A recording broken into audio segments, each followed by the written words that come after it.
Hello everyone, we're continuing with integral problems. And this one has a graph, just the way I like it. I've quickly written the question on the screen. Here's what it says.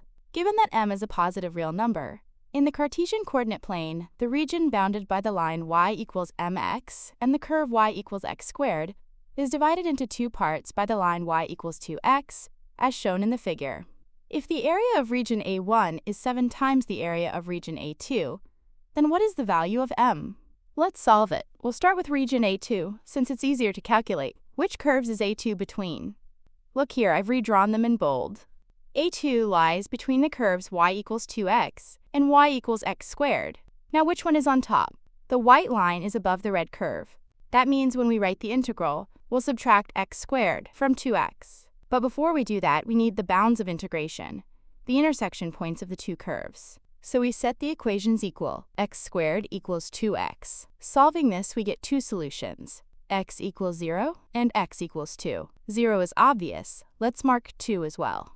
So the area of A2 is the integral from 0 to 2 of 2x minus x squared.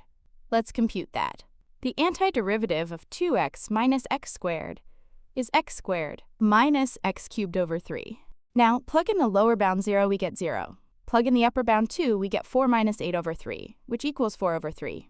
All right, we've found the area of A2. It's 4/3. Now look back at the figure. Where is A1? I'll bold the curves again so you can see clearly. A1 together with A2 makes up the entire region between y equals mx and y equals x squared. So now the next integral will give us the total area, A1 plus A2. Again, we need the limits.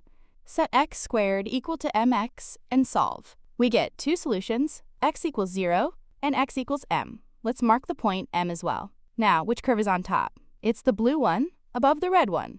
So our integral is, from 0 to m, the integral of mx minus x squared. Let's compute it. The antiderivative is mx squared over 2 minus x cubed over 3. Plug in 0, we get 0. Plug in m, we get m cubed over 2 minus m cubed over 3. That gives us the total area, A1 plus A2, which equals 8 times the area of region A2, because the area we found is A1 plus A2, and A1 was 7 times A2. From here, m cubed equals 64. So m equals 4. The correct answer is option B. So what do you think? Are these kinds of questions fun, or would you prefer a different format? Let me know in the comments. I'd love to hear your thoughts. See you in the next lesson.